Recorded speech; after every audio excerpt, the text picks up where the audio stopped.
education sector, health sector, they are resolved to break the traditional glass ceiling that barred them from entering leadership field, even if they possess all the requisite qualities of being good leaders. So we are not gender biased. We want to create gender balance, but this is a very serious issue because being leaders, we have seen that the countries which were led by women leaders, they did well during COVID pandemic, and women have the quality of resilience, empathy. But despite being good leaders, they are not being considered in various issues like decision making and all that. Let's hear from our resource person what she says. And after her presentation is over, you can pose questions to her. Ma'am, please.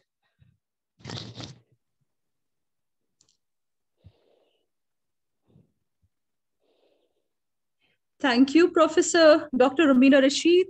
Thank you very much. First of all, let me thank you for inviting me to speak on this occasion, which is really very important for a more egalitarian society in future, I hope. And let me first allow to share my screen. I can see that host disabled participant screen sharing. So I can't share my screen right now. Tanveer?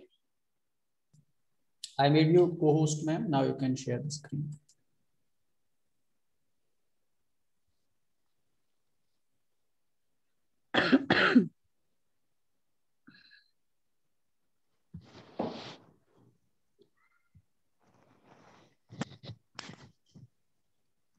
Now, can you see?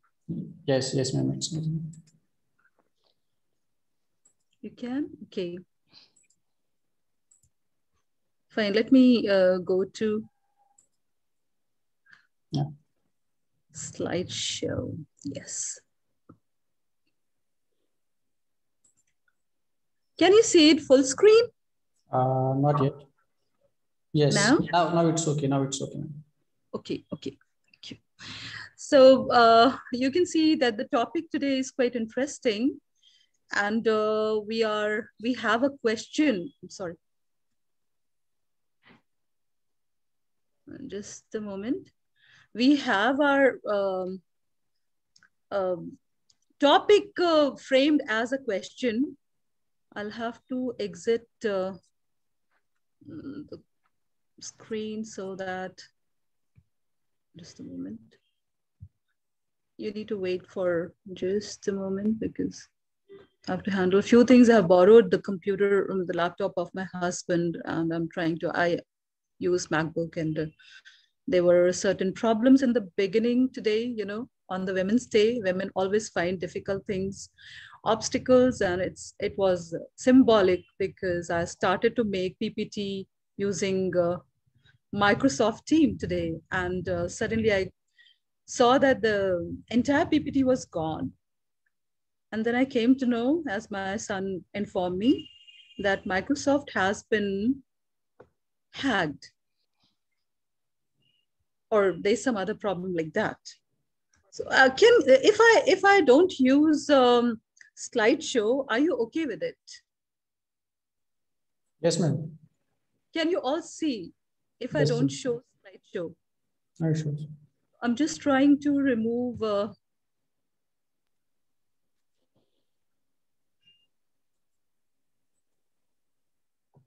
because of certain problems. I'm not going for a slideshow. I'm trying to remove the toolbar.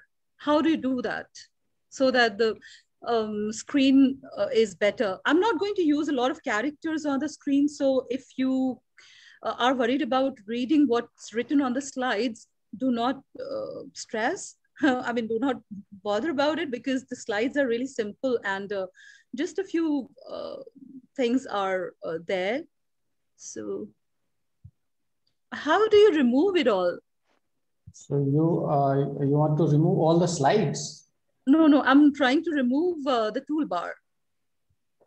No, you can't remove it. You have to go then for the slideshow. Only then you will be able to, remove That's it. the only way. Yeah. That's the only way. I'm not using it. I'm sorry. So this is how you need to cope. And if there is any problem, if you would like to It's see okay. It's slides okay. better, It's okay. you just inform me. I'll Ma'am, make it's okay. okay. What I'm saying is that a few slides have some data. And if you'd like to look at the data closely, just tell me. I'll make it full screen. Then I'll go escape the full screen. Okay. Yeah. Okay. Thank you very much. Now, today's title is has been framed in form of a question. Are women better leaders? But let me warn you here. Let me tell you that it's not a rhetorical question. We are not assuming, or as a speaker today, I'm not going to assume that women are better leaders. What we are going to do is that we are going to put a question mark on the idea of leadership and why it doesn't go well, or why is it not accepted vis-a-vis female gender. This is what we are going to do. Why women feel that there are certain problems on their way to higher position. Hello? Yes, so this is what I'm going to examine today. And then I'm also going to talk about a few female leaders in history, in European history, Western history, and in Indian history, and also in a few women leaders in Islam. Okay, so let me first look at the theoretical aspect of this question. This International Women's Day in 2021, United Nations declared women in leadership achieving an equal future in a COVID-19 world as the theme. The year 2020 witnessed that, whether it has been New Zealand under Jacinda Ardern, or Taiwan under the presidency of Tsai Ing-wen, or Germany under Angela Merkel, female-led countries have been held up as examples of how to manage a pandemic or a crisis situation.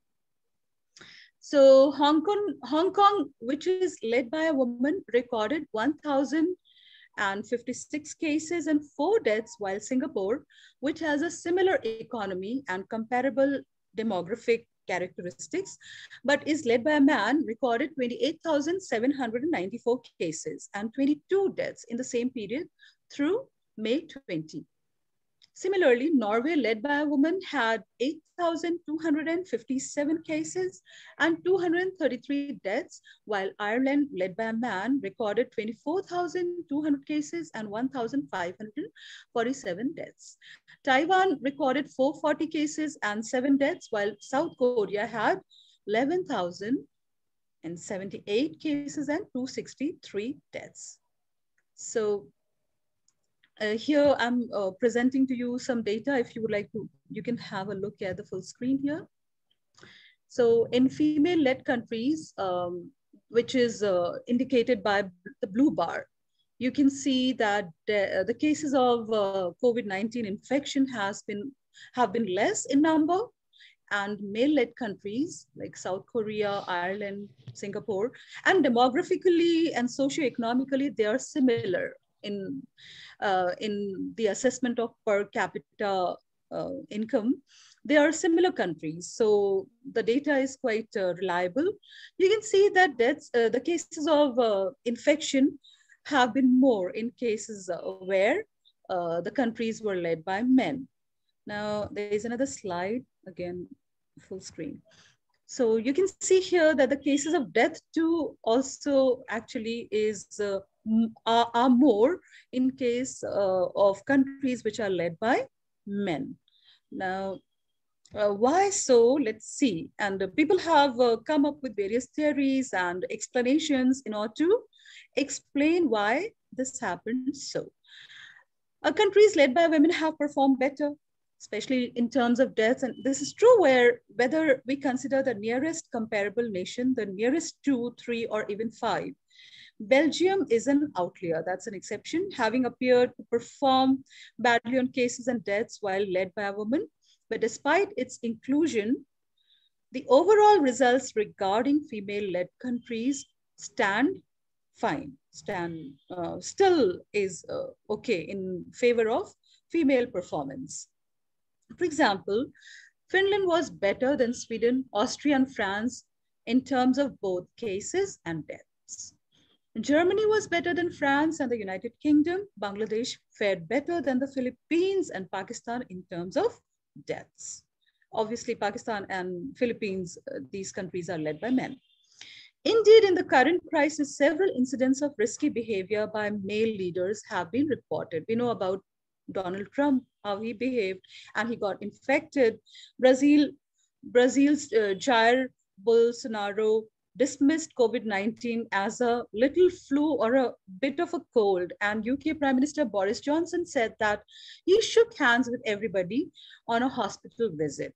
So both of them undermine, and all of them almost, like if you include Trump, these three undermine the threat of COVID infection. Both men, talking about Bolsonaro and Boris Johnson, both of them contracted the virus. We can observe that men hesitate financial risks because they thought that locking down their country would lead to financial risks, financial problems. So they delayed lockdown, while women tend to avoid risk of life. So we see that here the perspective of women seems to be more holistic. They think about the overall welfare of people, citizens of their country, while men, what they are concerned about, they do not want to risk any kind of financial loss. Other analyses include gender difference in leadership style. I have taken a few studies here. Alice Eagley of Purdue University and Blair T. Johnson of the University of Connecticut, in their research article, Gender and Leadership Style, meta-analysis published in September 1990. It's an old study, but still relevant because it's still being derived from. In September 1990 issue of Psychological Bulletin, observed that women tended to adopt a more democratic or participative style and a less autocratic or directive style than did men. So that made women more popular as leaders, despite the fact that women find it really difficult to make it there. This has been in evidence during this crisis in the decisive and clear communication styles adopted by several women leaders, whether it be Norway's Prime Minister Erna Solberg, speaking directly to children, or Ardern, Jacinda Ardern. Yes, is there any problem? Okay, that was some accidental interjection, I think. Okay, so Jacinda Ardern checked in with her citizens through Facebook Lives. In order to understand as to why women look better leaders, I read a few more studies. I'm sorry. Now I'm going to talk about something that we all are, I'm sure, familiar with. Glass ceiling. So Dr. Rumina Rashid, I think you are familiar with it, and Dr. Tanveer, you too. So would one of you tell me what it means, the glass ceiling?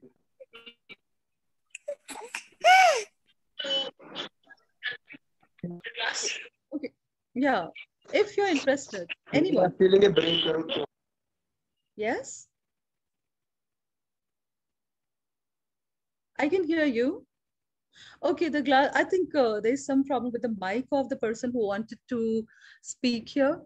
The glass ceiling means is a kind of invisible barrier that women often find on top of their head. I mean, not literal physical glass ceiling, rather it's some kind of obstruction they find because of which they mostly are not able to grow after a limit of their achievement. And that's invisible, but that's something to do with gender bias that women often face at their workplace, in the society. So In its December 30, 2020 issue, Harvard Business Review published a research article, Women Are Better Leaders During a Crisis. The authors, Zach Zenger and Joseph Folkman, claim that women are handed a position when there is a crisis situation. So it's not only glass ceiling we are going to discuss, it's something more, a little new phenomenon, perhaps a little less known phenomenon. Most of us are already familiar with glass ceiling, which signifies an invisible barrier for women, which prevents them from reaching a higher position of power. They refer to a phenomenon called the glass cliff, which describes, I hope you can see it, which describes the idea that when a company is in trouble, or say a state or the world is in trouble, a female leader is put in charge to save it. So the captains leave the boat in case they are male captains. This is what this idea means actually. And they hand the boat to female captain. This is what glass cliff means. When the risk factors are on the higher side, women are often given the command so that the failure would be theirs. When women are finally given a chance to prove themselves in a senior position, they are handed something that is already broken and where the chances of failure are high. The findings of the study is based on 360-degree assessments. So this assessment is a kind of feedback system or a process in which employees receive confidential, anonymous feedback from the people who work around them. This typically includes the employee's manager, peers, and direct reports. A mixture of about 8 to 12 people fill out an anonymous online feedback form that asks questions. It's available online, by the way, that asks questions covering a broad range of workplace competencies.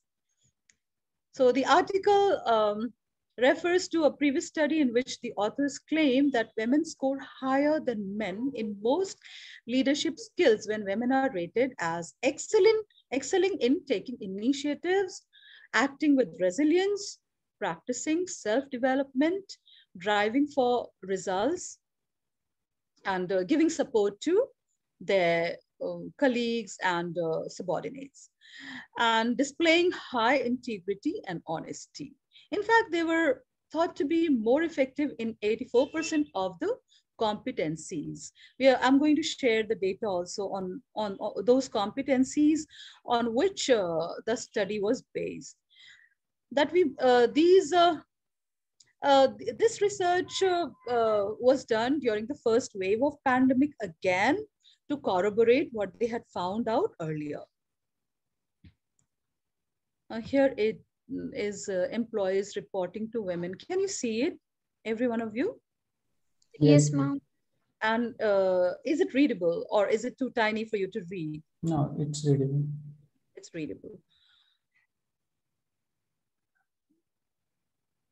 Okay, so okay, I have not shown you the, yeah.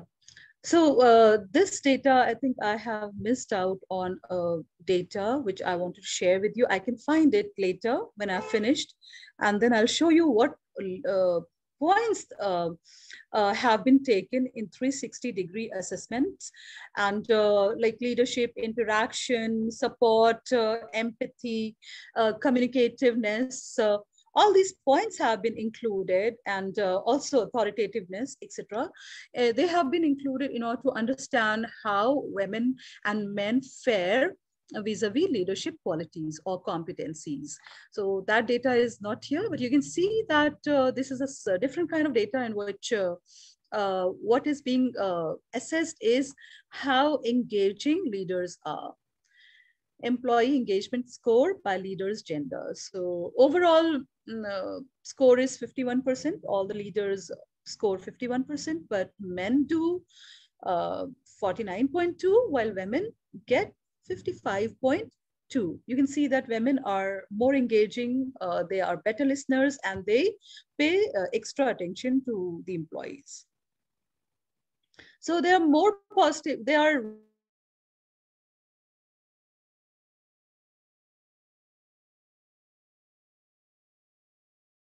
and empathy and listening to people and caring for their growth, etc. in their assessment. Um, these people also assess leaders on employee engagement score, and the data is in front of you. And again, they fared there better. So Jack Stenger and Joseph Folkman emphasize that, I'm quoting their words, notably respondents put greater importance on interpersonal skills. So what employees want, the subordinates working under a leader would like to be engaged, would like to be communicated with, would like to be considered important. So they put greater importance on interpersonal skills such as inspires and relationship building. So these are what employees or subordinates working under a leader value more. That's why they rate women higher on these competencies, because women communicate better, women relate with their problems better, and they care about their development. I mean, not edge so far as their comparison to men is concerned. I think accidentally one of switched on your microphone. Can you? Dr. Tanveer, can you repeat the person who has accidentally switched on the microphone? I am trying to mute her. I am busy in muting the people, but she happens to keep on talking, so I have removed her from the meeting. You didn't have to remove her. That's rude. No, I was trying to mute her, but it wasn't working. Okay. They can join back. Okay. You can write to her if you have time. Yeah. And if it doesn't waste your time, too busy much. Only in these things, muting and unmuting and editing the people. Thank you very much, Tanveer. So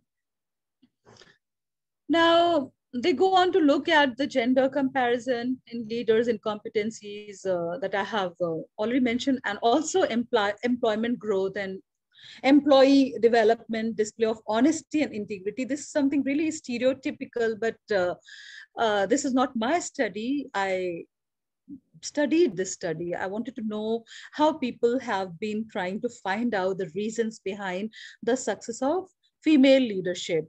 So these people, Jack Zenger and the other person with him, Joseph Folkman, they found out that on the level of honesty and integrity and sensitivity and understanding too, women fared better. So the takeaway from this study that was published in Harvard Business Review is that male leaders should also inculcate these qualities or competencies. Their focus is not on the fact that women have fared better, so this is the time to celebrate. They're rather saying that men should learn from women. It is evident that the focus is elsewhere, not what we are trying to understand today. And there is also a tacit, deep-rooted bias on display in the paper, in the research. Instead, some stereotypes are also being endorsed in the article, which leads us to something we call double bind dilemma. Okay, so this is something that we need to understand in order to know why women at times lag behind, or more often than not, they lag behind when it comes to leadership. They are not considered for positions of power. So there's one thing, let me tell you, which is my personal observation. It has something to do with what we call cultural capital.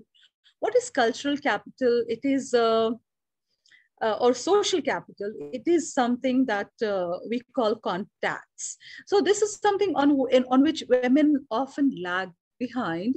They do not socialize as much, despite the fact that they may be better leaders and they may score higher on competencies levels. But since they do not interact and they do not try to lobby as much as men do, so they often are ignored for a position of power, despite the fact that they may be more deserving. So this is my observation as a member of the society. Now, so far as tacit gender bias that is there in that study is concerned, it can be related with something that we call double bind dilemma. What happens in case of a woman? You know, we often look at women who are powerful with some aversion. We do not like them much. So either we fear them or we love them. There's no, a woman who is assertive may not be so much likable. So this is interesting to see. You can see the quote on the screen, on the slide: damned if you do, doomed if you don't. If you're too assertive, people will not like you. They'll say you're cruel or they'll call you names. You know, it reminds me of Saint John, on whom G.B. Shaw wrote a play. It's really tragic. It's a comedy though, but it's really tragic. What happened with the real historical character, Saint Joan d'Arc. You know, too soft or too tough, never just right. So because I'm a person of literature, let me tell you that Joan d'Arc had to suffer a lot, and she was finally executed, sentenced to death because of the fact that she was able to lead the French army against the English invasion, and she was able to win. So she was able to push further, she being very tough, and she was just a teenager then, 17, 18, I think. And her morality, not her ability to lead, but rather her morality was in question. People, you know, you can watch the movie also. I know that she was checked by people of the church, female ecclesiastical employees, I don't know what to call them, they nuns maybe. They had checked her morality thing just to ascertain that she was not licentious or promiscuous, as if that is the only thing required in a leader. In case of a man, definitely that question will never arise. And then she was later tried for being a heretic because she claimed that she talked to God directly. She did not believe in any kind of intermediaries. So that way, having a streak of Protestantism, and because she was a young woman, and she injured the pride of many men whom she led to victory. Okay, so finally she was turned in by her own people, and she had to die. She had to suffer a painful death, and she was burnt at stake. So she was considered too tough, and women are just not right. So either she's a witch or she's supposed to be too soft. Inse nahi hoga, is tarah ki baatein. She will always give in. And it also again reminds me of another example. It's many of you must have seen the movie Braveheart. In the Braveheart, there's this woman who is married to the king's son. She goes to meet the Braveheart.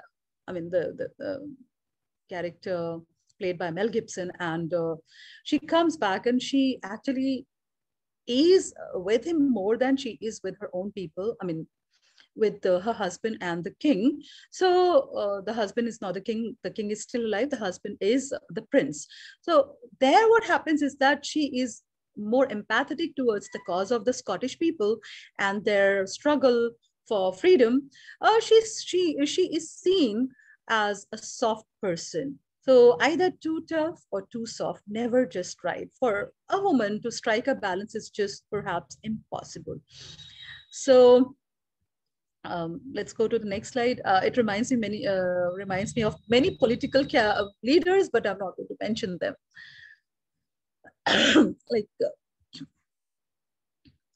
So this you can see. Let me make it bigger. Yeah, can you all see the slide here? Gender stereotypes. Yes. And see what's going on here. When men take charge, they are supposed to be, they're considered strong, they are considered good enough to be a leader, and they're admired. But when women take charge, they are viewed, they are disliked. They are not, they may be viewed as a leader, but they are not liked. So in Indian cinema, you must have seen that there's this stock image of an angry young man who fights against the system. But imagine an angry young woman. She looks like a witch instead of looking attractive as an angry young man does. You know, angry young man is attractive and sexy, but angry young women are never considered to be sexy. I don't know. This is how things are. Maybe some people like them, but not most of the social members will dislike angry young women, a woman or women who are angry at the system and fighting against the system. Now things are changing, and perhaps nowadays young men find such women attractive. Okay, so you can see the slide, and women are supposed to be nurturing and emotional and communicative, which was also endorsed by the study I referred to. And they're liked that way if they're nurturing, but they're not liked when they are authoritative and assertive. So it's a double bind situation for women. In order to be a leader, one has to be authoritative. And if you're lenient and soft, people do not consider you for a power position. But if you decide to be authoritative and assertive, people do not like you. And I mean, this is a catch-22 situation. So there have been a lot of movements that try to challenge, or rather remove these barriers of double bind. And one of them, obviously, they are not perfect movements. I'm not endorsing them in their entirety, but they try to challenge, and they are admirable, I would say. So let me talk about Ban Bossy movement campaign. This, let me again make it big. Yeah. So this Ban Bossy movement campaign was launched by Lean-In Group. Okay, that was founded by Sheryl Sandberg, the chief operating officer of Facebook, and she's the writer of Lean-In, Women, Work, and the Will to Lead. That was published in 2013. So this is actually an upper class movement. That's why people were dismissive about the movement. And they said that it does not take care of working class women and their problems. But at the same time, it is something that we must admire, because of the fact that they say that it's not about being bossy, it's about being the boss. So Cheryl, you know, the, what's her name, that pop star, famous pop star you must be familiar with. She's the one who said that I'm not bossy, I'm the boss. Okay, so this is how it went. So Ban Bossy movement is about ban the word bossy. A woman should not be given the tag of being bossy. If she's the boss, don't call her bossy. She is right to be authoritative. She has the right to be authoritative and assertive. Now, yeah. Now, my take here in this regard, vis-a-vis the glass ceiling that women face when they try to become leaders or reach a position of power, is that women have a lot of pressure on them to prove themselves. So in that, and this also explains why women performed better with regard to a crisis situation like COVID-19 pandemic last year. It is due to the fact that they are under pressure to prove. So what happens in case of women, that they, most of the women who become prominent and come into or get the roles of being the heads of state, they become the prime minister or the chancellor, like Angela Merkel. So what happens in case of these women? They must have worked, definitely they must have worked harder than their male counterparts to get where they got, because of the fact that they are always under tremendous pressure to prove. So they're the cream of their lot. I hope you understand me. Men already have a capital, which is a gender capital. So that is already an edge they have, because of which they have more possibility, a higher possibility to reach the position of power that they covet as compared to women. Women, to reach to the same position, may have to work higher in most of the cases. It's not a general rule. There are always exceptions. But remember, in most of the cases, statistical analysis shows that many of them show that women lag behind when they try hard for the same power position. There is a glass ceiling that stops them from growing, developing career-wise. So because of that pressure, what women do is that they work harder, and they what becomes, I mean, the lot of women that becomes prominent in the world in social field of power is the best lot.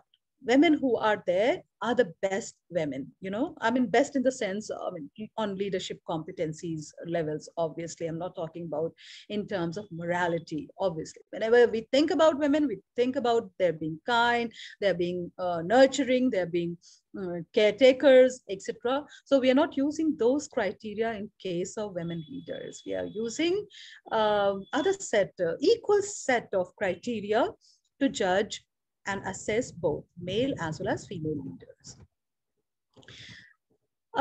Now, I have a few things to share with you vis-a-vis history. Okay.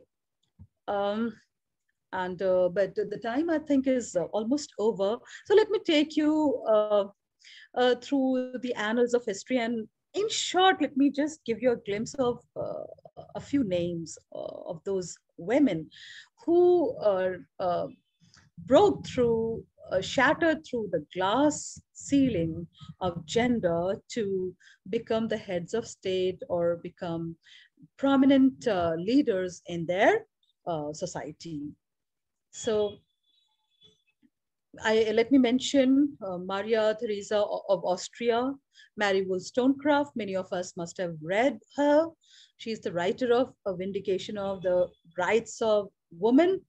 Then we have Queen Victoria, and we have Coco Chanel. Definitely you'll say that she's from the fashion world, but the point is that it's not only about her fashion brand, that is, you know, Chanel brand, that I'm going to focus on. What is admirable in her or commendable in her is the fact that she actually released women from corsets and other encumbering clothing. You know, corsets used to be really constrictive kind of clothing that women had to wear during Victorian times.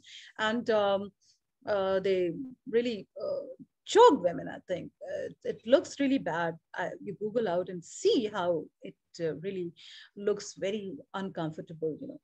Focusing on casual comfort, she focused on casual comfort, and she revolutionized how women should perceive and dress up, perceive themselves and how they should dress up. And I'll talk about Eleanor Roosevelt in modern history. Eleanor Roosevelt is the one responsible for, instrumental in making human rights compulsory, Universal Declaration of Human Rights possible, which took place in 1948. She is one of the drafter of universal human rights.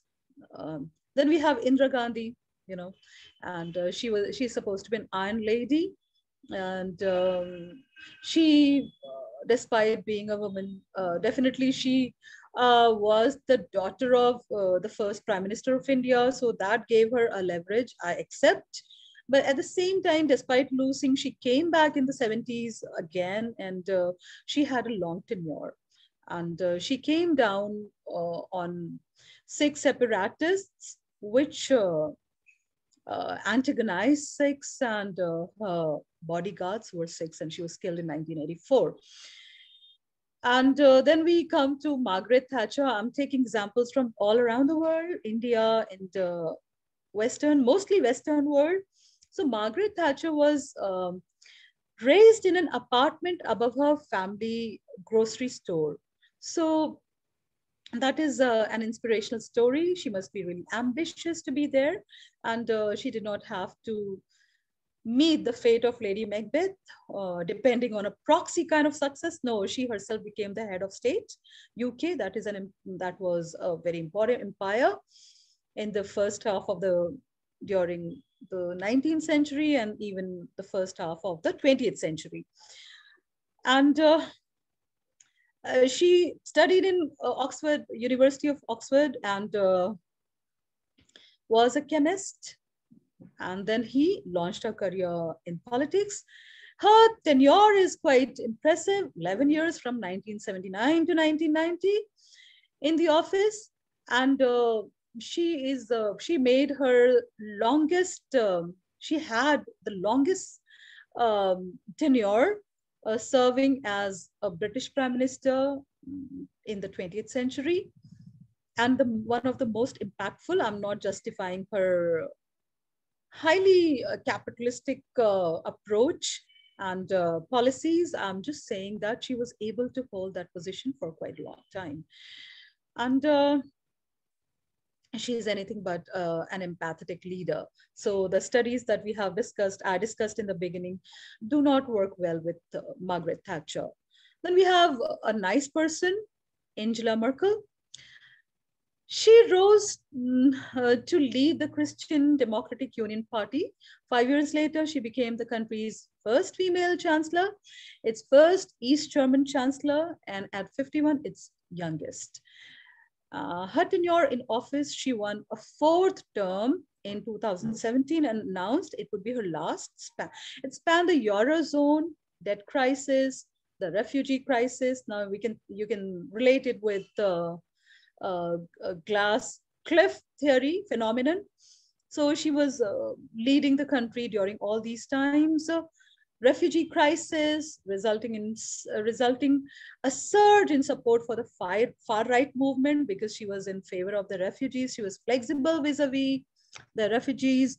So you can say that person, Penn, I'm not able to pronounce the name properly, I think. Okay, the far rightists became more popular because of being lenient and empathetic.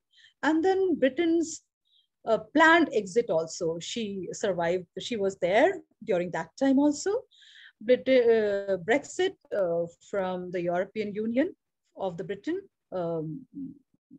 of UK, which it left Merkel as a leader of Europe's most populated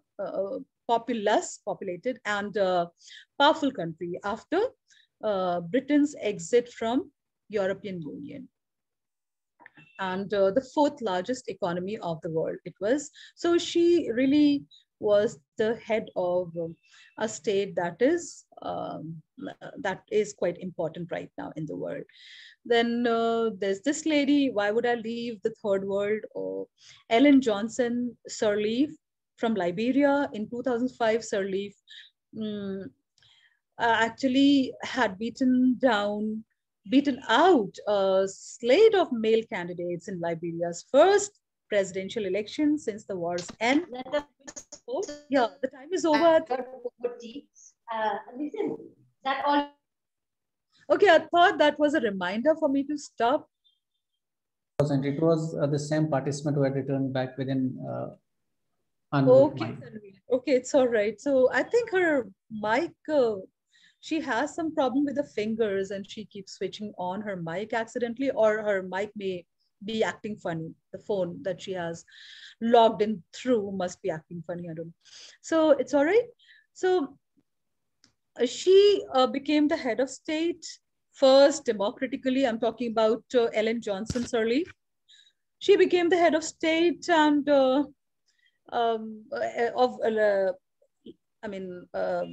head of state of Liberia after it was freed by US slaves. It was established by freed US slaves in the 19th century.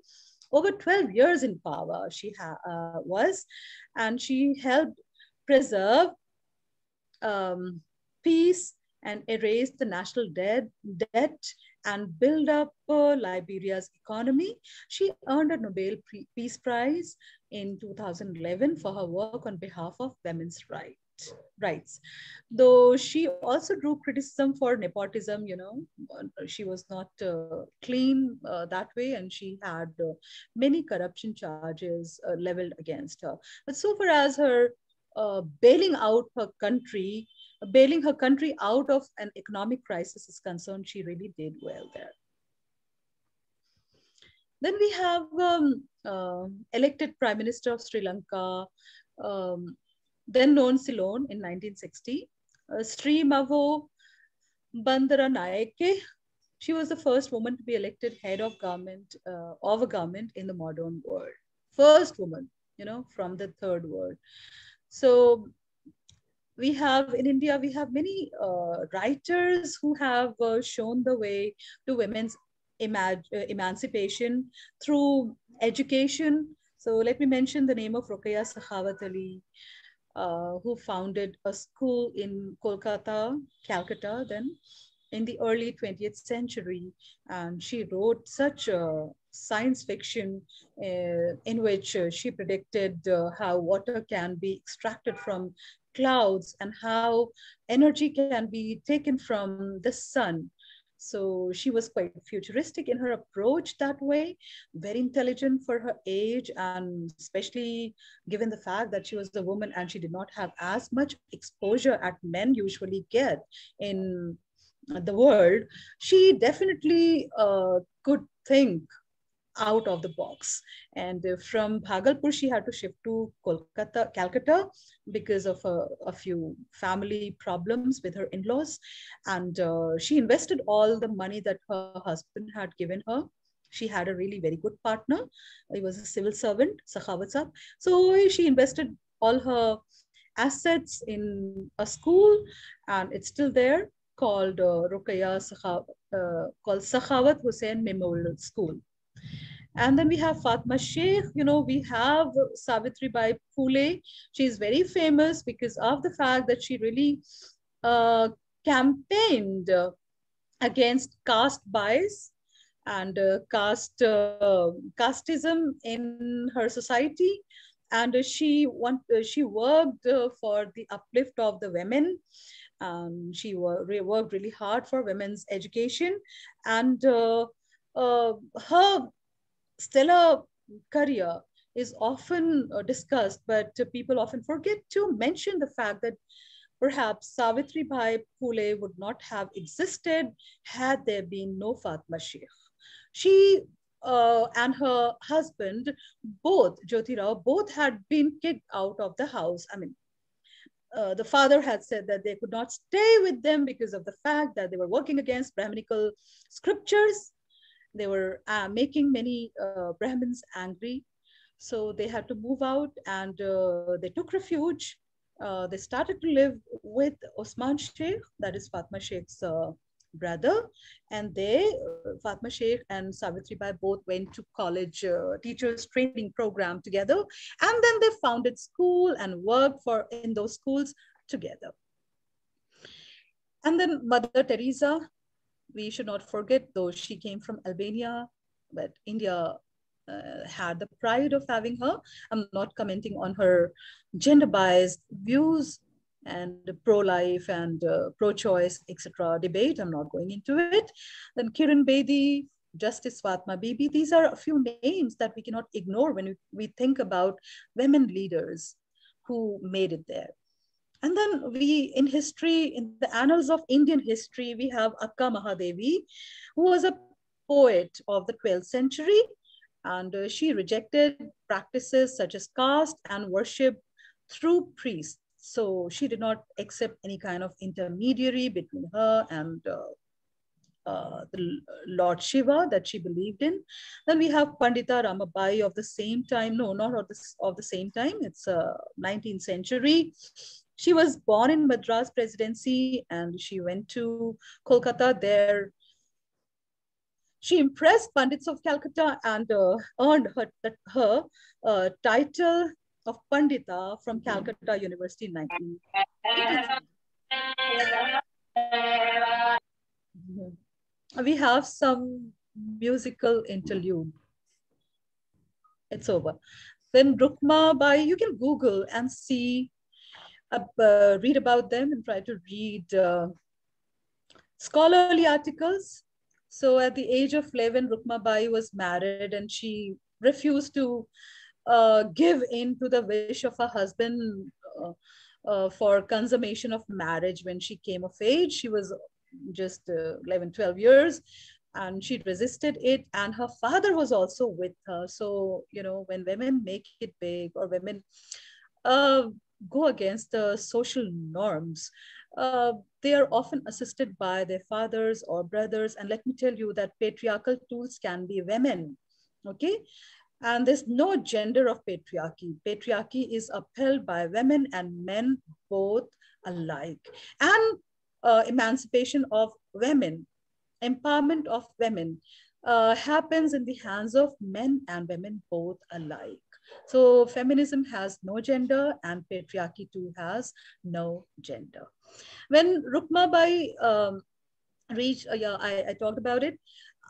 She later, you know, when she was 20, even then her husband tried to take her, but consent is a big matter, you know. Then she was talking about consent, and then she refused to be with her husband and people, and she because she was going against Hindu laws, she took refuge in the empire, the British Empire, that was trying to be the savior. It always happens. People who are in power try to be to make or create a benevolent impression of theirs. So she was rescued by the British, by a British judge, and many people raised money for her to become a doctor. She went to England and she became a doctor. And Ruqayya Sakhawat have discussed. Then we have Razia Sultan in history. Ruqayya Sakhawat is 20th century person. Razia Sultan from medieval ages, medieval India, she ruled Delhi Sultanate despite many odds, and her story has inspired many. I think there definitely has been a very famous series based on her. Then Savitri Bai Phule I've discussed. And let me talk about a few leaders in the Quran. Here it becomes a little difficult to have, you know, to understand the concept of leadership, female leadership in Islam, because of the fact that the Holy Quran has been interpreted by many people in many ways, because of the fact that the Quran does not speak in a language that states. It rather is suggestive and symbolic, and there are many things that people are still trying to understand. And there are so many different opinions vis-a-vis so many verses, ayahs of Quran. So there are so many opinions regarding women's leadership. Some people think that any community or nation that is led by a woman is doomed to fail, as the Prophet declared, but it's very difficult to reconcile the same statement that is ascribed allegedly to the Prophet with the fact that the Quran mentions the Queen of Sheba, who had visited King Solomon with a lot of gifts. So there's no tone of judgment in that verse of the Holy Quran. When the Quran mentions her, it doesn't say that stupid woman comes, etc. It mentions it with legitimacy, with a tone of legitimacy, that the Queen Sheba came to meet the king Solomon with gifts. So it shows that the Holy Scripture of Islam does not have any bias against women being heads of states or heads of countries or people. Now we come to Islamic time. We know that Khadija Razilanhu was Prophet Muhammad Sallallahu Alaihi Wasallam's close companion. She's the one who gave him all her money to spend on the path of righteousness. And she's the first one who had believed in him when he said that he was declared to be, he was made a prophet, and he had to declare to people that he was a prophet. So he was under tremendous pressure after the first revelation, and it was the companion Khadija Razilanu who gave him the support that he needed. And she was a tradeswoman, a very rich one. And she's the one who proposed to the prophet. That also says that consent, not only consent, but choice of a woman matters immensely in religion Islam. Okay, so, and we talk about Aisha bint Abu Bakr. She used to accompany the prophet to battlefields, to many battles. She was there with him. And then comes that hadith, and people have tried to see the hadith as something, as a saying of the prophet, which may not be valid, which is weak so far as research ethics is concerned. Because you know that in hadith also there is a way to grade a hadith, Hassan, and then Hassan, and then you reach to the level of Zaif. That is the weakest. So people often question the authenticity of this saying by the Prophet Sallallahu Alaihi Wasallam, never will succeed such a nation as makes a woman their ruler. So this people cast doubt on this hadith. However, contemporary scholars say that it's all right. Many of them say that there's no problem in Islam. Islam has no problems with a woman becoming the leader, or becoming a leader and becoming the head of a state. We can see that Darul Ifta in Egypt released this fatwa that women leading people is not bad, is not evil. These things actually should have an impact on the way we think about women leading and being in power positions. If they do their jobs efficiently, there shouldn't be any problem with their being leaders.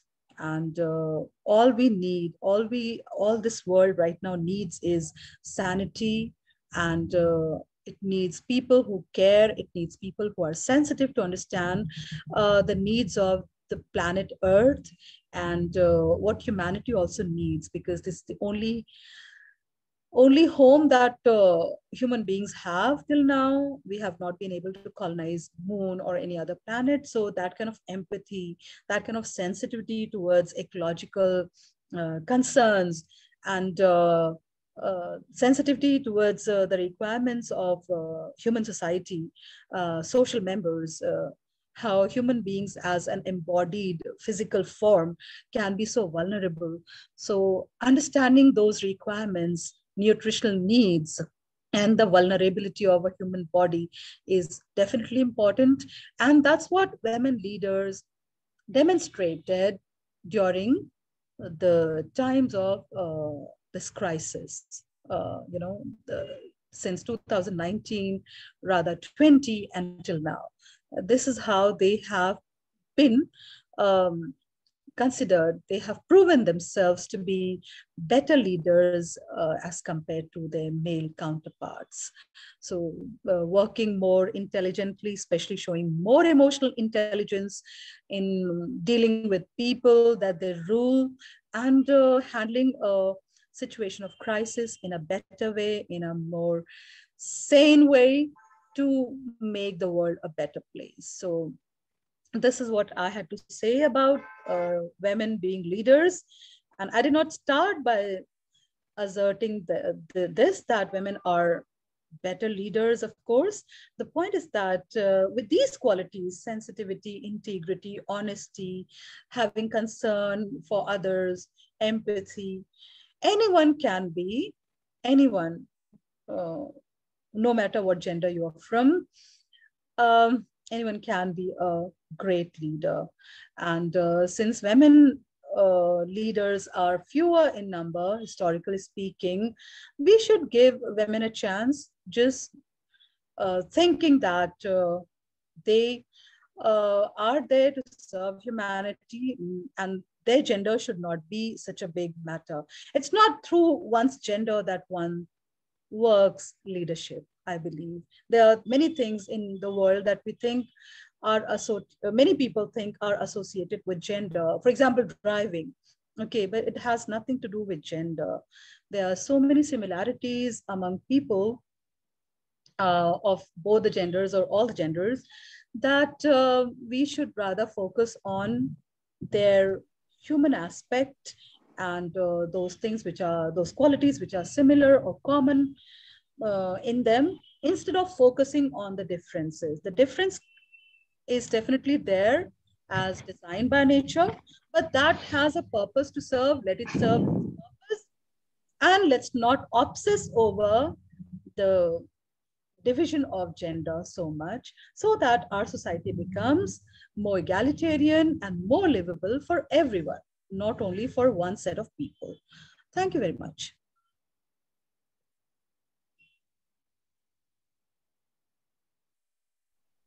Tanveer, we can start, because I thought that, yeah, I can see that I took almost an hour. And as I had been instructed by the head of the department, Dr. Romina,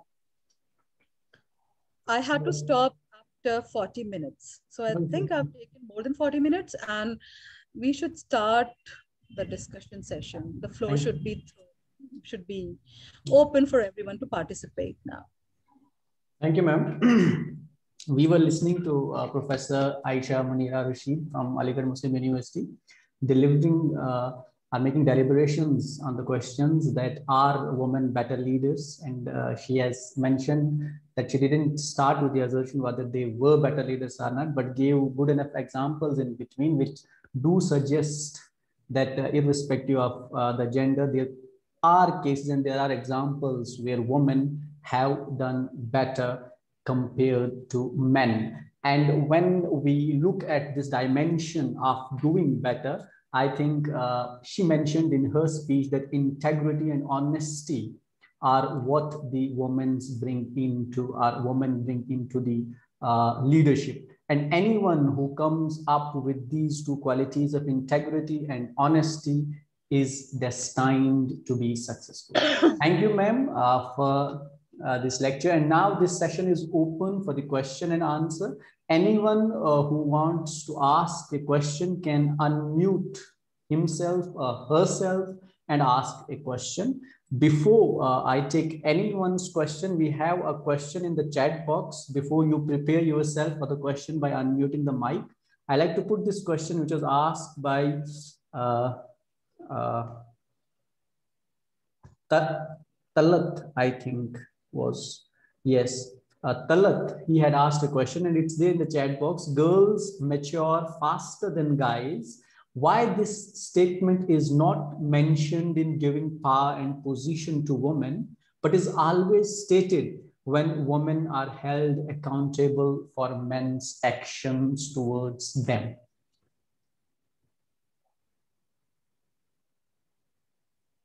Okay, this is a question, isn't it? Yeah. Yeah, that women are supposed to be maturer and girls are said to be maturer. They become maturer faster. Yeah. He says that they do say that girls become mature faster, but this is not the case in the transfer of power. Yeah, yeah, Why definitely. so? There's again, I have discussed these points in my presentation. There is a barrier, gender barrier. There is we definitely live in a society which is gender biased, and that's what we are.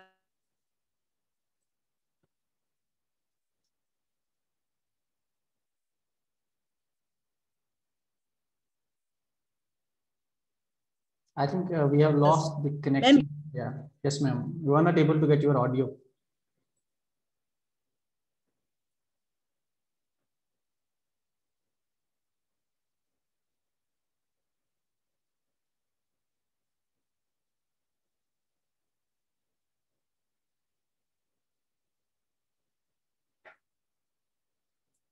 We seem to have lost the connection with Dr. Aisha Munira. She is still there. Yes, but her audio is breaking time and again.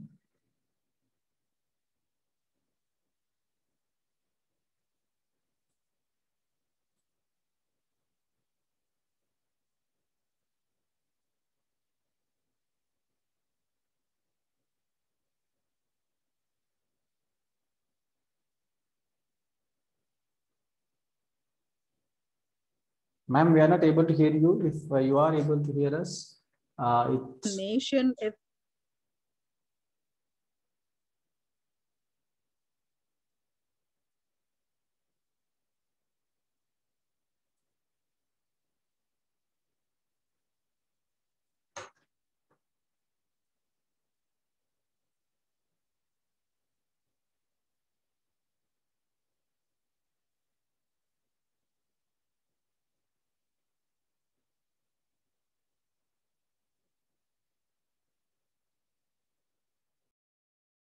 groups like, incel group, involuntary celibates who try to kill people, they are violent. Feminism has not been violent. People often think about feminism in a very bad light. They think that it is often projected in a negative light, but the point is that feminism does not try to kill people. Patriarchy does kill. It puts tremendous pressure on men to prove themselves. Okay, so and such people who are into terrorist or militant kind of, the right word would be militant kind of campaigning against women's promotion to leadership positions. They are really strange kind of people. आपने देखा होगा ना, अभी जो Capitol Hill में capital वो USA में Trump के सपोर्टर्स ने जो वायलेंस किया, what are they, what kind of ideology they believe in? They believe in white male supremacy. So that is a very patriarchal group which believes in violence to achieve anything. So this is the reason, gender bias and misogyny. Any other question? You may please unmute yourself and ask the question.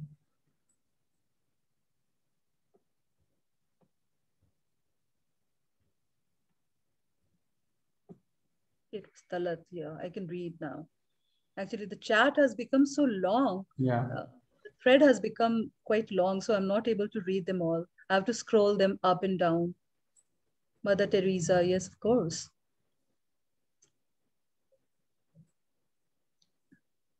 She's not pro-choice, you know that? But the point is that we need to look at the social service she did, humanitarian service she rendered in India. She reached out to the poorest and the most neglected people, lepers, who were outside, who were living on the fringes of the society and who had nobody taking care of them, So she did a tremendous job by thinking about them and by founding the missionaries of charity. So if you take her in the entirety of her actions, she comes across as a leader. She is a leader, of course. Before we wind up this session, I don't see many people are there willing to ask a question on mic. Read out what they have written. For example, one person has written, this is Gulnaz Kausar. She has written, education of a man is the education of an individual, but the education of woman is the education of a whole family.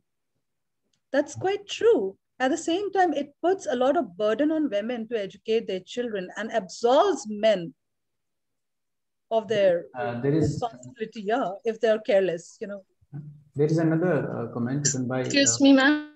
Yeah. Yes. Yes, Mona Lisa.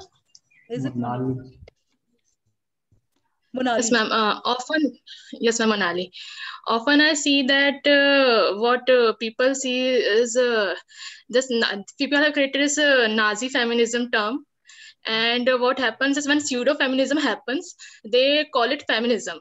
And I often, when I try to educate people, and I tell them that the real term is pseudo feminism, what you are saying, feminism is not against men, then people don't really know that pseudo feminism term exists. So, like, what can we do to propagate that term so that they don't backlash toward the feminist term? Monali, yeah, you're talking about feminazis?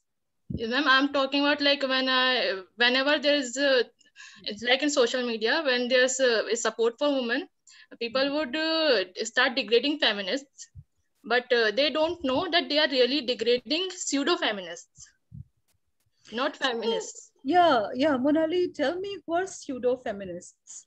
What do you understand? Yeah. Pseudo feminism is basically that people believe that women wants greater authority than men. What they think is that like patriarchy, by equality, women wants to rule over men, which really is not feminism. Feminism is equality. They don't understand equality because they've been living in this world of patriarchy so much that they only understand domination and submissiveness. Yeah. So they think by equality, women means dominating over men. They don't understand what gender parity means. Yes. Yeah, by pseudo-feminism, you mean to say that some people try to hijack the cause of feminism by being too aggressive? This is what you want to say? Yeah. The point is that historically speaking, there has been too many incidents of aggression. You know, history has been a witness to aggression and violence, acts of aggression and violence against women. Okay.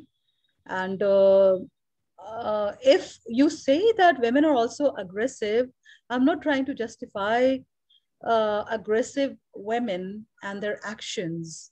I'm just trying to say that if you look at studies that have been done regarding relation of gender with violence, you get to see that the ratio is, you can go through Sociology of Gender that has been edited by Amy Wharton, Wharton, and you can find an essay there which talks about relation between gender and violence.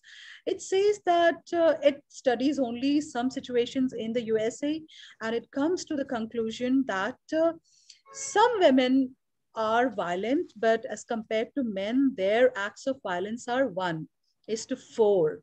So this is the ratio.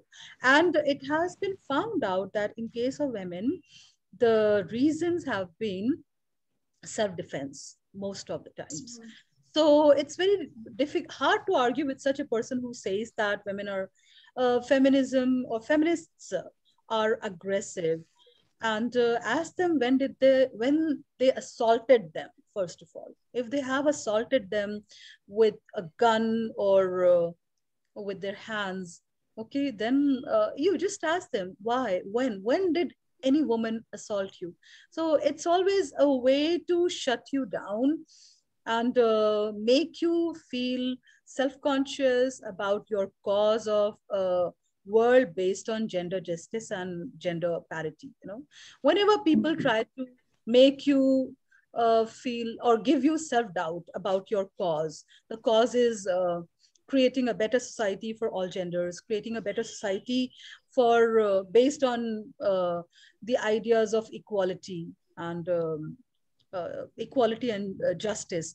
Such a society will never be created if people keep putting a question mark to the struggles of those people who try to bring such a world into existence, a better, a more livable world into existence. So it's a very good way to way of delegitimizing efforts of all those people who are trying hard to make the world a better place to live in, and to make the world more egalitarian. So it's a very good way of making you feel self-conscious and giving you self-doubt. Ask them which woman attacked them, how, it's not okay to just generalize it. If one thing happens, if one woman kills, it doesn't mean that feminism is responsible. Such things happened even when there was nothing called feminism. So feminazi is a term just to